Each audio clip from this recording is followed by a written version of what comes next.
dia punya masalah besar dengan hijabku dan dia ngekritis terus dan dia lihat aku lebih rendah gara-gara hijabku dan apapun yang aku menjelaskan ke dia belum bisa terima. Tidak, dia nggak bisa menerima. Tapi orang Kristen kayaknya nggak terlalu peduli tentang agama sih. Oke. Ya. Jadi tapi begitulah, bagiku aku nggak begitu peduli gitu. Memang ya di Australia memang agak keras ya kalau dengan Muslim ya. Saya juga punya teman perempuan kerja di Australia, sudah berkeluarga di sana.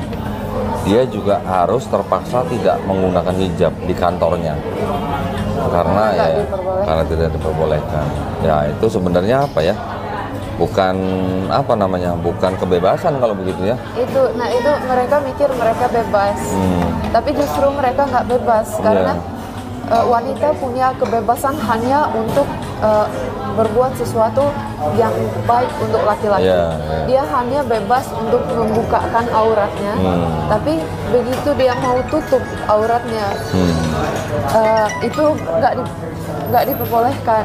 Jadi malah nggak bebas. Iya, sebenarnya kan menutup aurat bagi seorang wanita kan itu kan hak asasi juga kan. Itu kan human rights gitu kan. Human rights. Nah, kalau dilarang berarti kan malah diskriminasi dong. Diambil hak. Iya, betul sekali. Nah, Masya Allah. Nah, terus kira-kira dengan orang tua tidak ada masalah? Alhamdulillah. Dan ibuku sering bilang kalau dia nonton video-videoku pakai hijab, dia sering bilang kamu itu cantik sekali. Masya Allah. Dan ya mereka alhamdulillah nggak. Sudah pernah coba suruh ibu coba pakai hijab? Belum. Coba. Ya, mudah-mudahan dia bisa. Mungkin boleh kirim ke Finlandia satu set hijab untuk ibu, Bu, please try gitu. Mungkin siapa tahu ya. Terus suruh foto kirim ke Laura. Nanti Laura puji, wah ibu cantik sekali, mau gimana? Siapa tahu ya hidayah ya. Itu kan bisa dicoba gitu ya. Kemudian kalau dari papanya bagaimana? Tidak ada masalah? Alhamdulillah nggak ada masalah ya. Mungkin. Berapa saudara Laura? Aku punya satu abang. Oke. Tinggal di Finlandia juga? Tinggal di Finlandia. Oh, jadi sekarang kegiatan Laura di Bali ini sebagai personal trainer? Iya, menjadi personal trainer sama latihan sendiri, training sendiri. Bodybuilding ya? Bodybuilding. Itu yang begitu bisa tuh ya? Bisa. Itu perlu ya. Kalau bodybuilding kan berarti kan kita cari six pack kan? Iya. Kalau itu one pack ya itu. 6 month. 6 month bukan six pack ya itu ya. Bisa kok itu. Berapa bulan tuh kalau begitu? 2 tahun ya baru. Bisa kok dijadiin six pack. Oke. Masya Allah.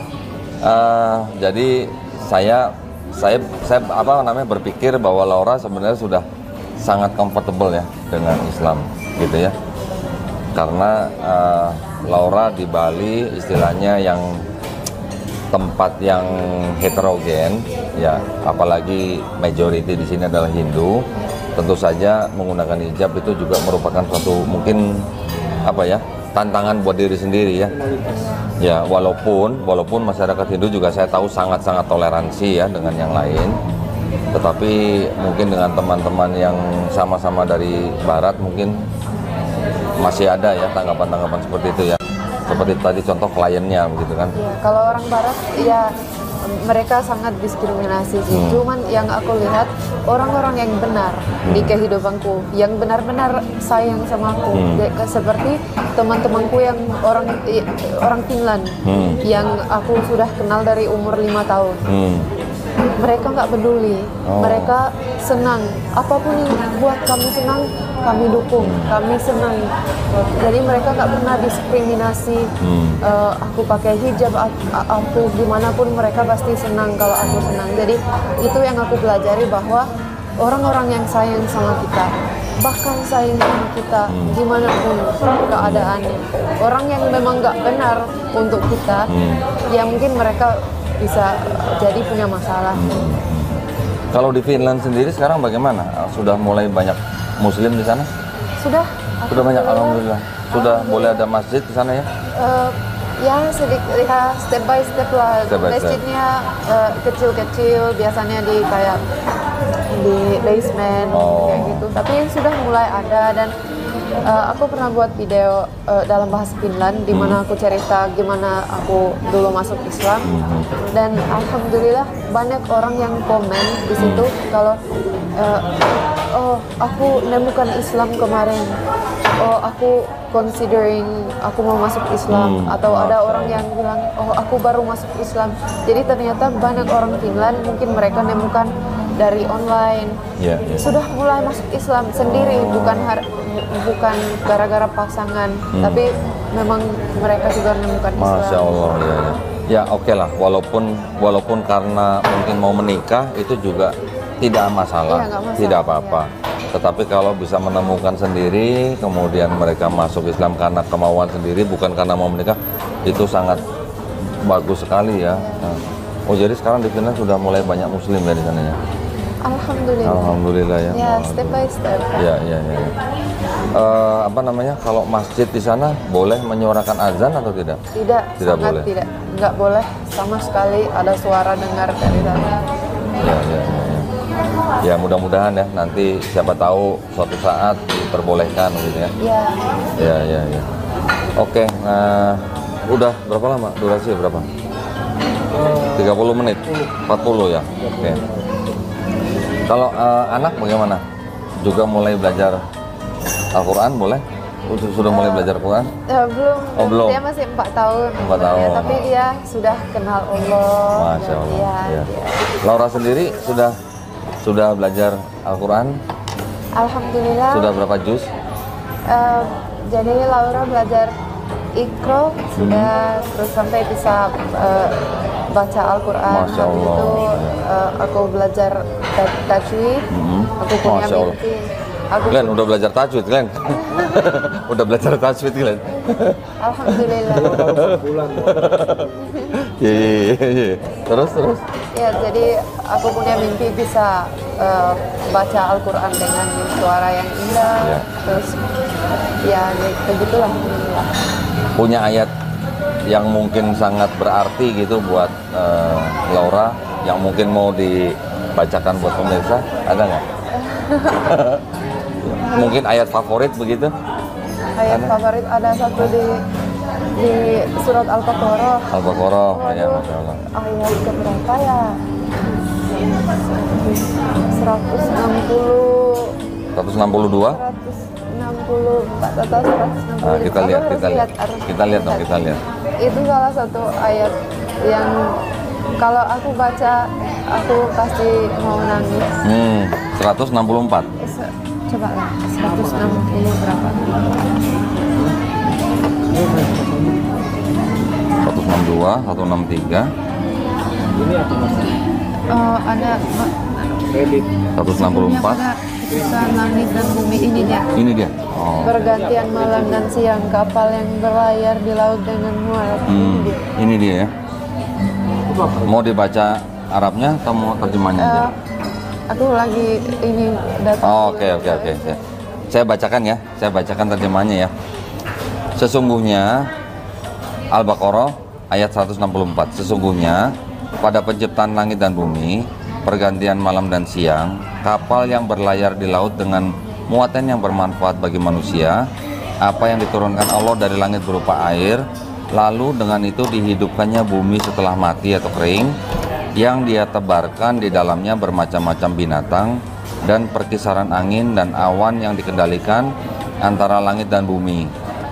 Semua itu sungguh merupakan tanda-tanda kebesaran Allah bagi orang-orang yang mengerti. Kira-kira dari ayat ini apa yang mau Laura sampaikan buat pemirsa? Ini kayak ini ayat yang gimana ya, kayak sangat poetik gitu kan, Oh, kayak poetik, macam, oke. ya macam puisi gitu kan. Keindahan gimana Allah sudah kasih kita semuanya untuk hidup di bumi ini gitu kan. Itu sih. Gitu ya, Iya. Masya Allah ya. Mungkin kita harus baca lagi tafsirnya, Iya, ya, tafsir. supaya orang yang belum belum menerima Islam tidak salah paham ya dengan ayat itu. Karena ini kan bahasanya mungkin bahasa seperti kayak kiasan gitu atau metaforis lah begitu ya. Nah, kita harus belajar lagi nanti tafsirnya. Tapi ayat ini buat Laura sangat berkesan ya. Iya.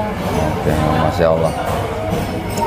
Baik, nah kalau sekarang apakah Laura punya pesan buat teman-teman pemirsa kita, mungkin untuk yang sudah muslim atau mungkin yang belum muslim gitu, ada yang mau disampaikan buat teman-teman?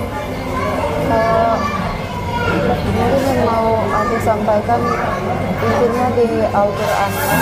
Untuk teman-teman yang mungkin pengen kenal Islam atau orang-orang yang sudah Islam tapi belum Belum hijrah. ya, intinya semua ada di Al-Quran. Jadi coba cari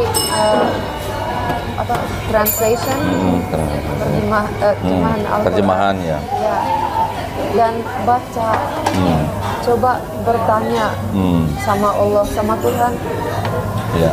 minta Tuhan bimbing, Ya. minta Allah bimbing, dan habis itu coba baca tafsir Al-Quran. Ya. Insya Allah bakal menemukan Insya Allah. jawabannya. Insya Allah ya. Kalau saya dulu waktu mempelajari Al-Quran, bagaimana saya percaya dan yakin bahwa Al-Quran ini benar-benar murni firman Allah Subhanahu wa taala. Dulu saya belajar, alhamdulillah saya mulai dengan ayat-ayat yang sains, mengenai sains ya. Banyak sekali kan ayat-ayat di dalam Al-Quran yang bicara mengenai sains yang sudah proven ya. Sudah terbukti zaman sekarang. Mungkin terbuktinya 50 tahun yang lalu, mungkin terbukti 100 tahun yang lalu. Banyak sekali ya. Jadi membuktikan bahwa ayat-ayat yang berhubungan dengan sains di dalam Al-Quran itu sudah terbukti, yang mana sudah disampaikan 1400 tahun yang lalu, dan itu tidak mungkin berasal dari seorang nabi, tidak mungkin dikarang oleh seorang nabi gitu. Itu pasti adalah berasal dari Sang Pencipta. Itu dulu yang saya pelajari. Jadi saya melihat bahwa bagaimana mungkin seorang manusia yang tidak punya alat ya, yang tidak punya alat-alat misalnya mikroskop, teleskop atau apa itu bisa menceritakan hal-hal yang terbukti sekarang begitu. Hampir 1500 tahun begitu. Jadi pasti itu dari Allah Subhanahu wa taala. Kalau bukan dari Allah, dari siapa lagi begitu. Ya. Itu yang dulu membuat saya yakin gitu. Oh, ternyata Quran ini memang dari Allah Subhanahu wa taala. Di luar daripada ayat-ayat yang sains itu, ayat-ayat yang bisa kita pelajari, yang bisa kita baca juga semuanya berkata mengenai tuntunan ya, atau perintah atau larangan ya, atau istilahnya guidance lah untuk hidup manusia. Jadi kita sebagai manusia kan bisa melihat bahwa Al-Quran itu adalah manual owner's book ya, untuk manusia begitu kan. Bagaimana manusia hidup, berurusan dengan manusia lain, bagaimana manusia beribadah kepada Sang Penciptanya begitu ya. Itu semuanya kan ada di dalam Quran ya. Setuju sama saya? Iya. Nah gitu ya, Masya Allah. Nah, ngomong-ngomong suami lagi di mana? Nggak ikut? Suami lagi di Medan. Oh, lagi di Medan. Orang Medan suaminya? Orang Medan. Oh, orang Medan. Orang Medan tinggal di Bali begitu? Iya. Oh, Medan, Glenn. Medan. Itu orang Medan, tapi lagi di mana-mana. Baik,